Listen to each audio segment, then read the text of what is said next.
All right, looks like we are live. Hello and welcome back to the Traders and PJs family. Today is not the Sunday, it is Tuesday. And as you can see, today's video is a little bit behind schedule as some of my other videos have been. It's been a pretty busy first few weeks of June, which is not to be unexpected. My birthday was June 6th, so just a few birthdays came up, so I didn't have time to create videos. But today we will be catching up on the last 2 weeks' performance. It has been unfavorable for me, for sure, to say the least, which I'll talk about in detail in this video. Volatility has not been in my favor. As always, I'm starting this stream a little bit early just because I'm a little bored, and I didn't want to wait till 8 o'clock. So feel free to ask any questions anytime during the lesson, keeping in mind the GFAST mentality. And the chat is saved, so I'll read your question when I get a chance. As always, the 5 ways to support the channel. Number 1 is like, comment, and subscribe. It's completely free. Number 2 is share with others if you find this content useful. Number 3 is the Amazon affiliate links, as well as the referral affiliate links in the description below, and the donation and tips link in the description below. They're never required, but always appreciated. And let's get started. So the first 2 weeks of June trade recap. The main plays that were actually have been done is XPXS, which I have talked about in the last episode, so I'm not even going to talk about that. And then Nerve, I got Nerve on June 1st, hoping to play an overreaction based on their news that their clinical trial data was not as good. That was June 1st, so Nerve. Here we go, June 1st. Wow, June 1st is a while back. Let me change the time frame here. That makes sense. All right, so June 1st, let me see. Let's show here. So if you see these 2 days, there's obviously a huge drop down all the way out down to 1.81. And if you go to June 1st right here, it should mention right here. Where is it? Maybe it was before that. Down 80%. Okay, here we go. Nerve down 81%. This is May 29th. Down 81% on phase 3 trial results. Then I wanted to play it, hoping that this would be an overreaction and it would come up. Unfortunately, entered the play a little late at $4.50, so much higher than where you really would like to enter here, which is after getting confirmation around the $2.8 mark after passing the 9 SMA. I entered at 4.5, unfortunately, and waited for 5 days because they had a web conference on Friday, June 5th. And so you can see here, boom, boom, boom, it just kind of kept on staying. It went pretty far below my 2% stop loss, but I was playing a fundamental event, which is the webcam or the webcam conference or the cam conference or whatever on Friday. And so you can see, leading up to the conference call that occurred at 8:30 a.m. I think there was a huge spike here, which if I had exited, I could have maybe broken even, but obviously people don't invest just to break even. So I entered, and then I eventually got out after the conference call did not have the results I was hoping for, and so I exited at 10:20 here. At 401. So unfortunately it was a $6.30 loss, and so we'll move on from that. And now I did feel like I was maybe over trading a bit in my small account, so I've kind of implemented a new strategy recently, and I'm going to try holding stocks for a longer period of time and really playing maybe run-up strategies. So that is what I did. I invested in 4 stocks mentioned in Zip Trader's video. Highly recommend it. I'll bring it up here. 1 second here. 3 penny stocks, Zip Trader, and you can go watch it here. 3 penny stocks, Zip Trader. 1 day ago. Was it 1 day ago? No, there's no way it was 1 day ago. When was this released? June 14th? No, I entered this June 5th. And so it must have been whatever. You can go to Zip Trader's YouTube channel. He mentions it's 7 penny stocks that he mentioned, but I entered in these 4, which I'll go through why in order here. So EVOK, which is the smallest investment, I really just entered EVOK after entering these 3, but I'll quickly go here. EVOK, and why I didn't enter it originally as my initial kind of trade is simply because if you can look here where is it? It's run up a lot, right, since the beginning of the year. This is start of 2019, which is about 1.5, and it's trading at 2.35 when I entered the trade on June 5th. Here, June 5th. Here in this day. So you can see, obviously, the coronavirus hasn't really done much negative impact on this business, and so it's already really pretty high. I'm still holding all 4 of these positions, which you can see in my Webull account here. Once I pull it up, hopefully. Let me see. 13916. Here we go. Yeah, so you can see my Webull account, and it's doing pretty well, actually. The idea is to diversify between different biotech stocks that have high risk, high reward. And so, this is down 12%, but it's offset by hopefully the other positions being good. I'm still holding them because if you go watch the video, the fundamental event that I'm waiting for is occurring on Friday. And so before the actual news comes out, I'm going to exit these positions, but I'm going to wait until maybe Thursday so that I can ride as much of the run up as possible before exiting my position. And so EVOK, as I said, the reason it's not one of my main positions, I only have 1 share, as you can see, is because it's the chart, the major trend didn't look very good. It's already run up very much, so it's a high risk, and I didn't want to put too much money in there. So we go to EPZM, and I entered, and you can see all of them. I entered all of these trades after watching the video by ZipTrader. I didn't wait for confirmation. I'm really more just playing the run up. It's a little bit riskier, but I just I'm comfortable with the risk, and so that's what I did.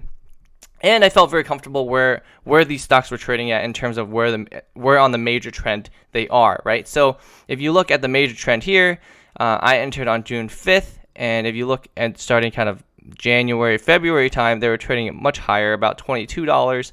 And it's still kind of ranging up and down here, and I'm entering at a bottom of the range here. As you can see, June 5th is it's holding at this support level for several days before I enter. And let's see, EPZM I think is doing decent, right? It's up 10% now, right? So the fundamentals and the technicals were pretty good, and so that's how I've been playing it. KPTI, very similar story. It is currently up 3%. But if you look at the major trend when I entered it on June 5th, it has a very similar story.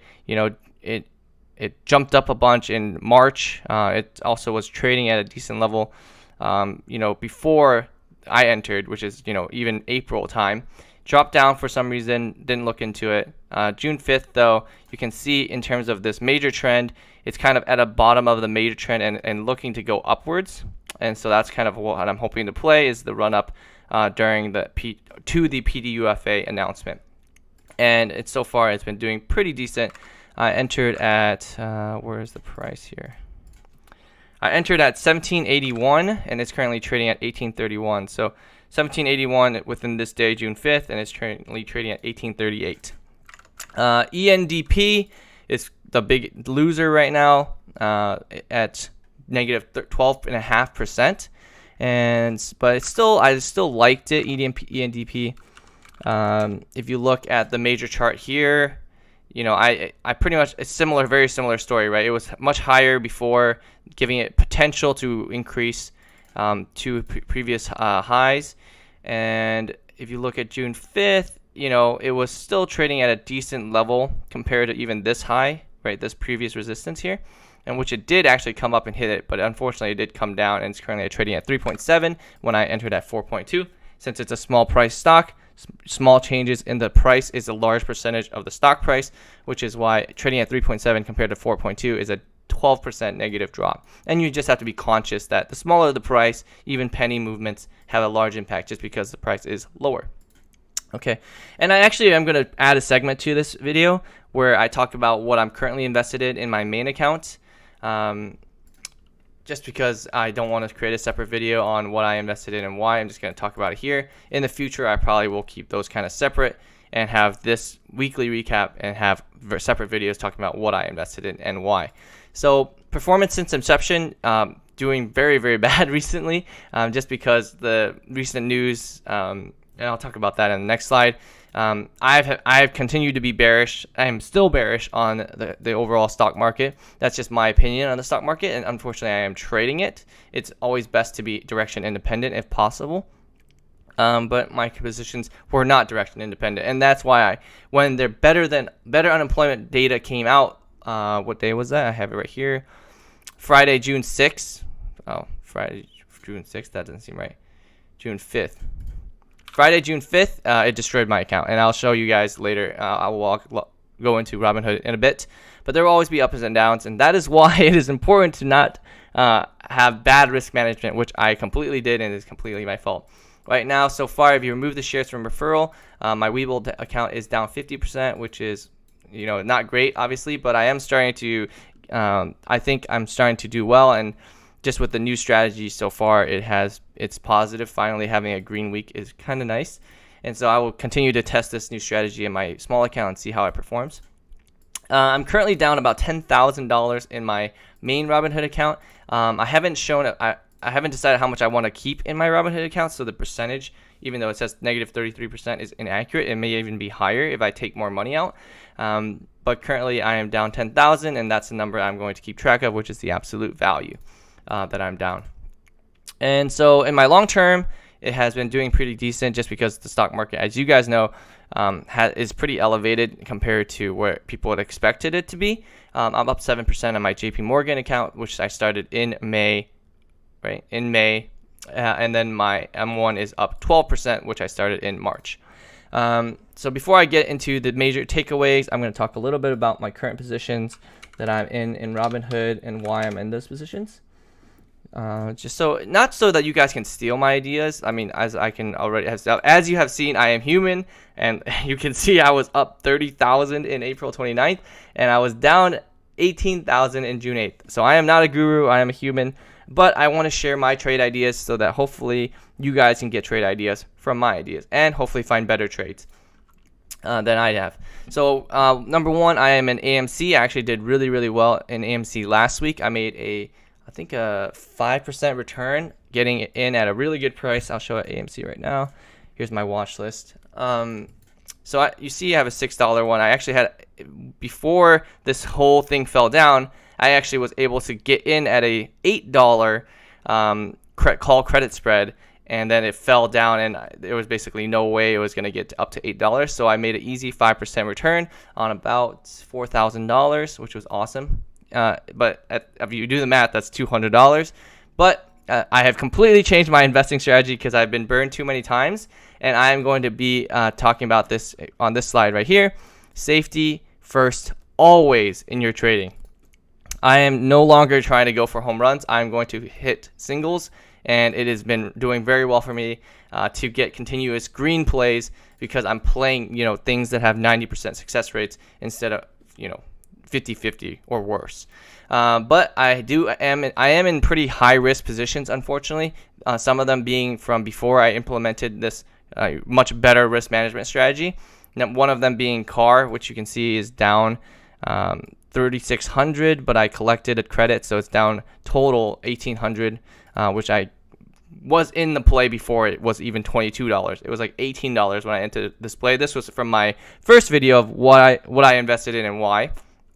I'm doing very well somewhat on the PPC, but if you look at PPC, which is Pilgrim Pride, I invested in this after they had the news that their CEO was indicted for price fixing, which is this big red candle on June 3rd.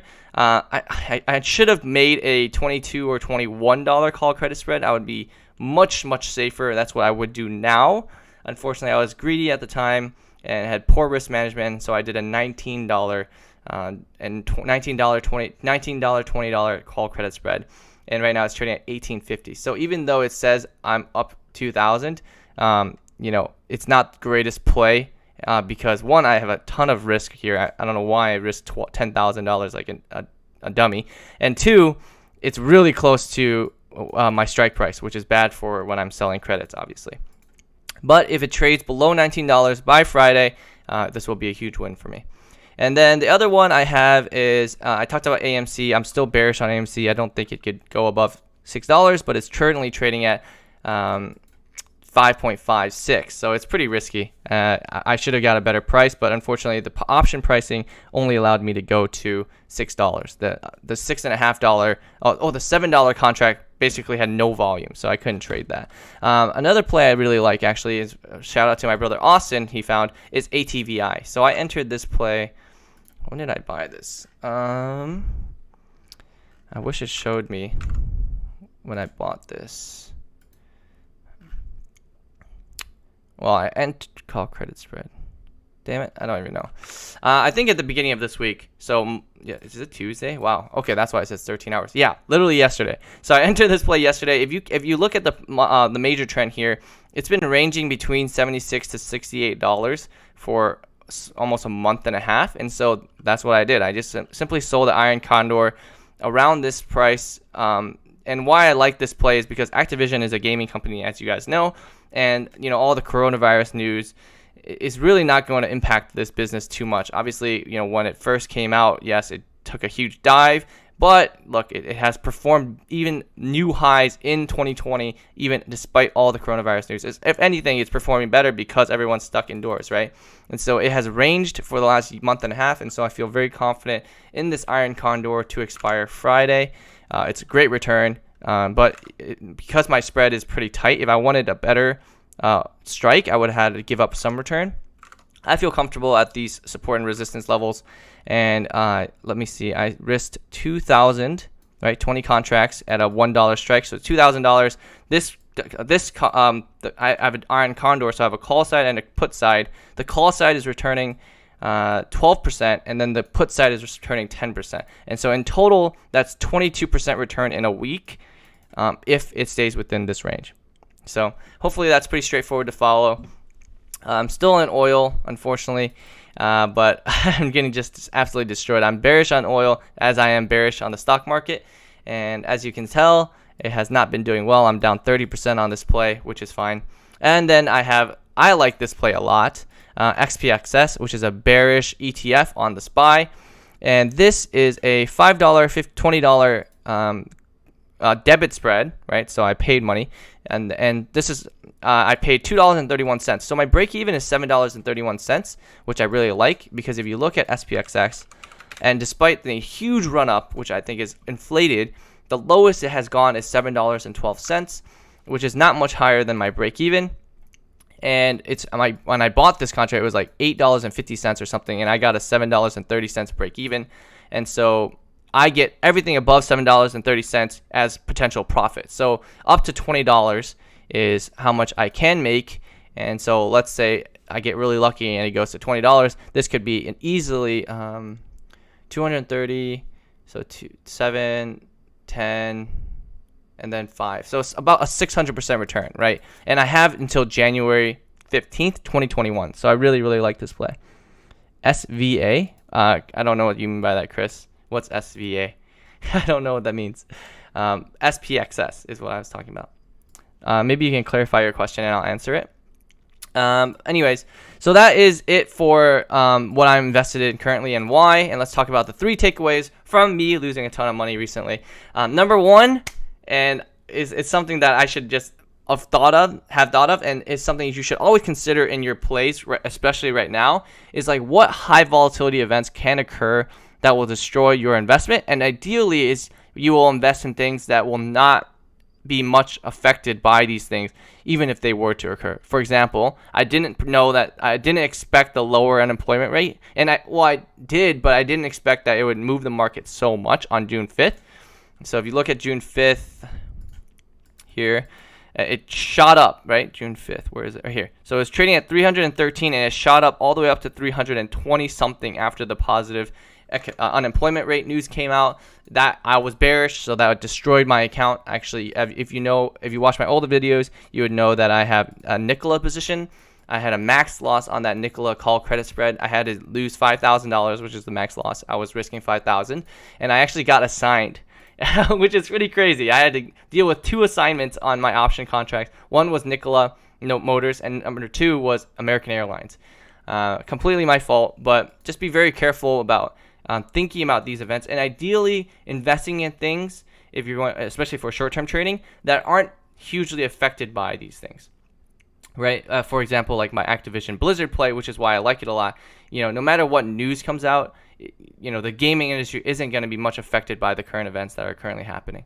All right, so that's number one, and the two unexpected events that probably destroyed a ton of people's account is the lower unexpected rate that shot the market up, and then the freaking bearish tone of the Federal Jerome Powell's speech or press release after the interest rate decision on Wednesday that shot the market down. So, oh hey Chris and Kevin, how you guys doing? And if you were trading these last 2 weeks, I'm sure it was pretty painful for anyone that tried. Unless you're really good at, you can tell the future and was able to avoid these things. So my new strategy is trading credit spreads beyond a point of a fundamental event, and I'll explain this. For example, AMC is a good example. So AMC, the reason why I chose a $8 put or $8 call credit spread is if you look at pre-coronavirus levels, it was trading below $8. And so essentially, if this stock price were to go above $8, this is not exactly correct, but a way you can think about it is that would mean that the current business is more valuable now, despite everything that has happened with Corona, than it was before the coronavirus, which is pretty ludicrous to believe for a theater business, right? AMC is a movie theater business, and so that's why I felt very confident in that play and that strike price. And so that's the idea, right? There's a fundamental reason why it shouldn't pass this certain point, and another way I like to do it is the Pilgrim idea. So it was trading before the indictment of the CEO for price fixing. It was trading around $21. And so after it dropped because of that negative event, then I can trade a option spread at the $21 mark, and essentially saying that, hey, it doesn't make sense for the stock price to go back above $21. That would basically mean that even though the CEO might go to jail, the business is still better off, right? And it doesn't make any much sense. And that's what I mean by trading around a fundamental event and a technical price. Then your trading probabilities increases significantly. And so the chance of your credit spread that you sell losing money is very unlikely. And then also avoid hype stocks. Oh my God, yeah. So this, as I said earlier, I sold a call credit spread on Nikola Motors. Completely destroyed my account. That's why, at one point, if I have Robinhood still open, I was down 18,000. This is from a combination of a lot of things, but mostly from American Airlines, which I risked $2,000, lost all of it. Nikola Motors, which I risked $5,000, had a January expiration, mind you, but unfortunately, because it was so in the money, I got assigned on my contracts and forced me out of that trade, which in a way is a blessing in disguise. So that I learned a really good lesson, which is avoid hype stocks and don't invest in them. The market can stay irrational longer than you can stay solvent, as King said in 1930s. So these are the 3 lessons I've learned from this past week from losing a ton of money. Hopefully you can learn from my mistakes and not make them yourself. All right, awesome. So that's it for today's video. Please paper trade until you are familiar with your brokerage platform and are consistently profitable for at least 1 to 2 months. If you aren't on the live stream, as always, feel free to comment your questions below. That's it for today. Let me know if you guys have any questions. I'll stay on for about 60 seconds and then I will end the stream. Hey Chris, how you doing? All right, close that. I don't think Chris and Kevin have any questions, but if you guys do, let me know, and then I'll do my best to answer them.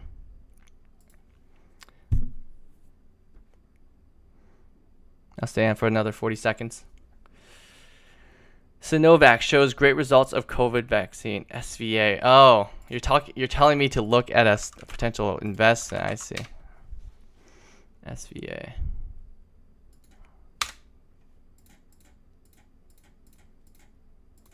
It's not loading right now, but let me take a look at the daily. I mean, analysis positive preliminary results of phase 1, phase 2 clinical trial for inactivated vaccine for COVID. Yeah, it stopped trading after February, so that would make sense. So I can't invest it anyways. So yeah, you're right. It probably did go private. I don't know much about this business. Any other questions?